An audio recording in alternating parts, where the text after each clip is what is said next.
usted debe saber a esta hora en Meridiano Blue. 1:33, ya vienen los deportes. Antes hablamos de la noticia política del día, que tiene también un componente judicial principalmente, y es la decisión del expresidente Álvaro Uribe de renunciar ante el Tribunal Superior de Bogotá a la prescripción de su caso. Fue condenado en primera instancia a 12 años de prisión y hasta el 8 de octubre tiene plazo para fallar en segunda instancia el Tribunal Superior de Bogotá antes de la prescripción. A eso es a lo que renuncia hoy el expresidente Álvaro Uribe, que desata, por supuesto, de nuevo, una tormenta política y jurídica. Andrés Carmona. Así es, Ricardo, y es que para los sectores cercanos al expresidente Álvaro Uribe, el Centro Democrático, la decisión tomada por el exmandatario de renunciar a la prescripción de su proceso implica un acto de honestidad y de compromiso con la justicia. Escuchemos lo que dicen no solo integrantes del Centro Democrático, sino precandidatos presidenciales de la derecha como Vicky Dávila.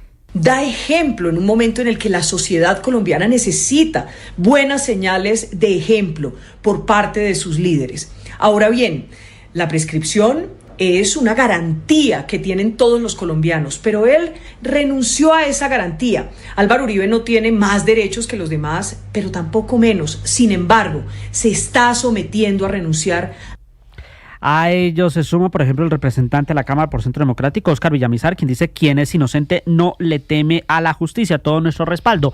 En la otra orilla, por supuesto, esto ha generado polarización, están personas como el abogado de las víctimas, Miguel Ángel del Río, quien dice lo siguiente: el condenado Uribe Vélez renuncia a la prescripción cuando no existe posibilidad de que se materialice, puro teatro. Y a ellos se suma también el representante del Pacto Histórico, Alejandro Toro, que dice que lo de Uribe es puro show mediático, pues es en los medios de sus amigos donde ha ganado siempre. Ahí le construyen una imagen irreal, la de un héroe, la del mejor presidente de la historia. Lo que dicen desde los sectores de izquierda es que el expresidente no podía renunciar a la prescripción porque ya está una condena en primera instancia, que está siendo revisada su apelación, pero que además en este caso la decisión del Tribunal Superior fue liberar de carga a los magistrados que manejan el caso para que antes del 8 de octubre puedan emitir una decisión en esa apelación. Ahora, esa descongestión con magistrados no obliga a los magistrados del tribunal a fallar en esos términos. Primero tienen que definir, nos explicaba esta mañana el abogado Jaime Granados, el memorial del expresidente Uribe.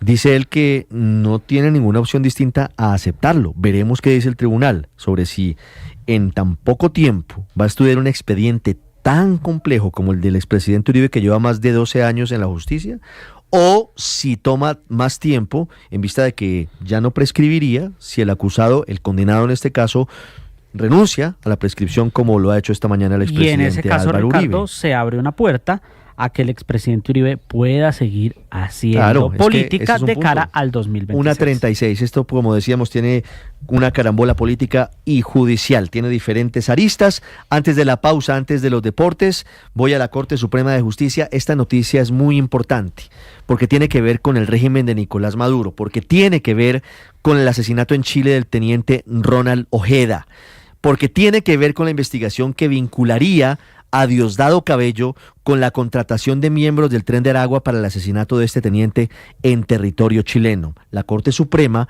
le dice a Venezuela: no, yo no lo voy a extraditar hacia ese país porque el crimen se cometió en Chile. Sergio Barbosa. Hola Ricardo, buenas tardes. Sí señor, pues mucha atención porque la Sala Penal de la Corte Suprema de Justicia acaba de emitir concepto desfavorable, es decir, niega la solicitud de extradición elevada por el gobierno de Venezuela en contra de Luis Alfredo Carrillo Ortiz, alias Gocho, señalado de ser uno de los cabecillas del grupo criminal del Tren de Aragua. Él es requerido por el Tribunal Especial de Primera Instancia de Caracas por los delitos de homicidio, secuestro y asociación para delinquir, además de financiamiento al terrorismo. Sin embargo, el alto tribunal, en este caso la Corte Suprema, lo que ha concluido es que los hechos atribuidos al procesado ocurrieron en territorio chileno y no en Venezuela, específicamente en el caso del secuestro y asesinato del exteniente venezolano Ronald Ojeda Moreno, que ocurrió en febrero del año pasado en Santiago de Chile. En este caso, la Corte recuerda que tanto Chile como Venezuela solicitaron la extradición de Ortiz, pero el tratado de extradición suscrito entre Colombia y Chile en 1914 pues establece que debe darse prioridad al estado en cuyo territorio se cometió el delito. Es la noticia hasta ahora desde la Corte Suprema.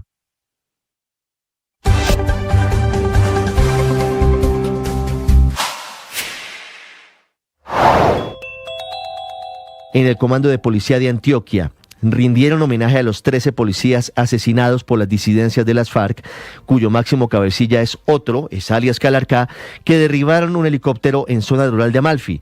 Realmente el presidente Gustavo Petro este fin de semana informó que no fue derribado por un dron, sino que fue detonado un campo minado cuando el helicóptero aterriza y por eso se produce la muerte de estos 13 uniformados. Pese a las pruebas de la Fiscalía, se ha producido la búsqueda de los disidentes que serían responsables de este hecho, repito, en Amalfi, en el departamento de Antioquia. Los cuerpos de los militares, de los policías, fueron enviados a sus familias en Bogotá, Cali, Barranquilla, Armenia, San Marcos, Sucre, Aipehuila, Guaitarilla, Nariño y en varios municipios del departamento del Cauca.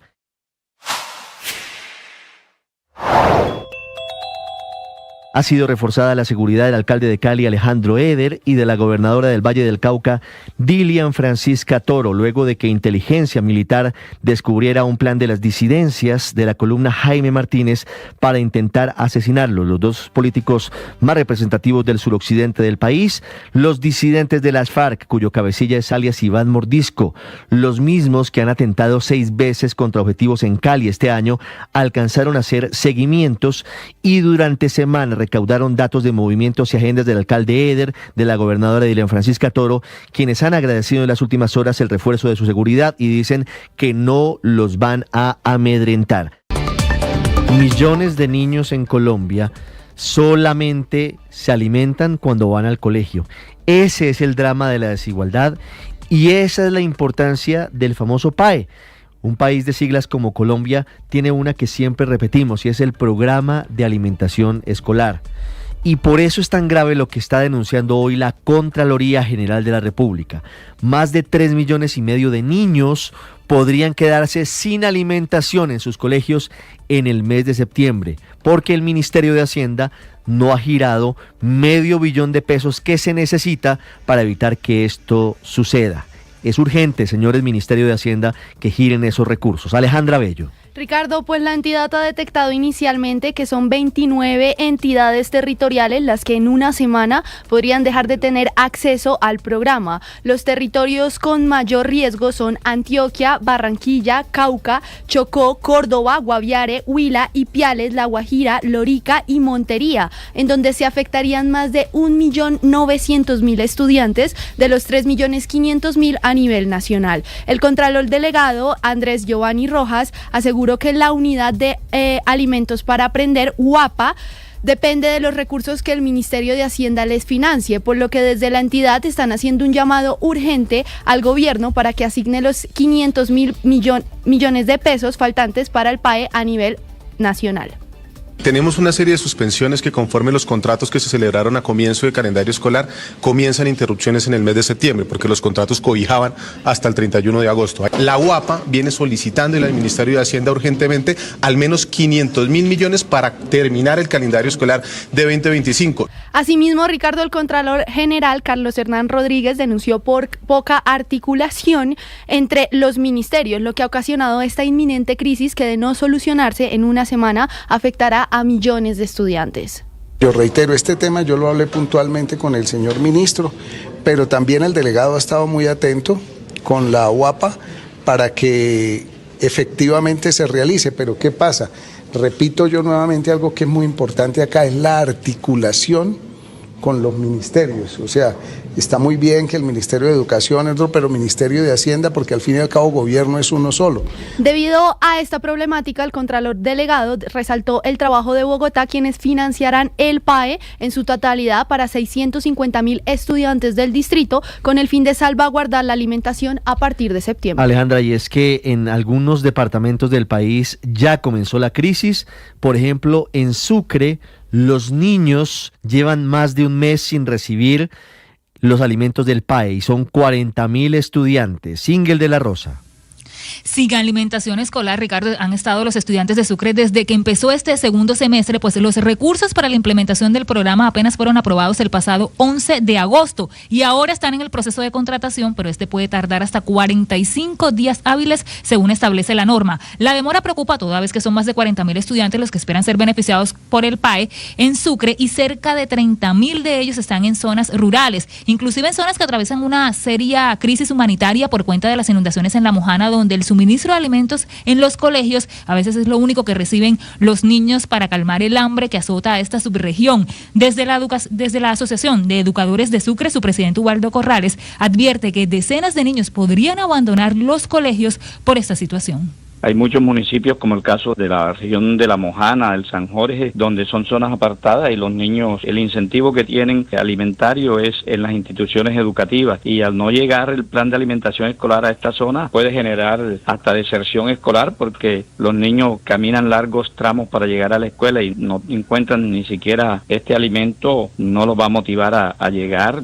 Los profesores temen que las raciones alimentarias por los tiempos establecidos empiecen a entregarse a partir de octubre, pero la gobernación de Sucre se ha comprometido a contratar el PAE de manera ágil, dicen ellos, para reanudar pronto la entrega de raciones en las 594 sedes educativas que hay en este departamento. También hay líos con el PAE en el Tolima. Fernando González. La operación del PAE estaba a cargo de 2 uniones temporales, Nutriescolar, que cubría la mayoría de los estudiantes, y Alimentando Raíces, encargada de las comunidades étnicas e indígenas. La suspensión ha dejado temporalmente sin el servicio a los estudiantes, generando preocupación en padres, docentes y autoridades escolares. En Meridiano de Blue Radio, Andrés Bedoya, secretario de Educación del Tolima. Secretaría de Educación suspendió temporalmente el programa de alimentación escolar. Esto debido a que, pese a algunos intentos que se desarrolló con el gobierno nacional para lograr una incorporación de recursos al programa de alimentación escolar que nos permitiera extender por unas semanas el servicio de alimentación, no fue posible. La suspensión que se decretó mediante la circular 221 va hasta el 28 de agosto y una vez ya surtido este tiempo ya reanudamos nuevamente el servicio de alimentación escolar. La gobernación del Tolima proyecta una adición presupuestal, trámite que depende de la aprobación de la Asamblea Departamental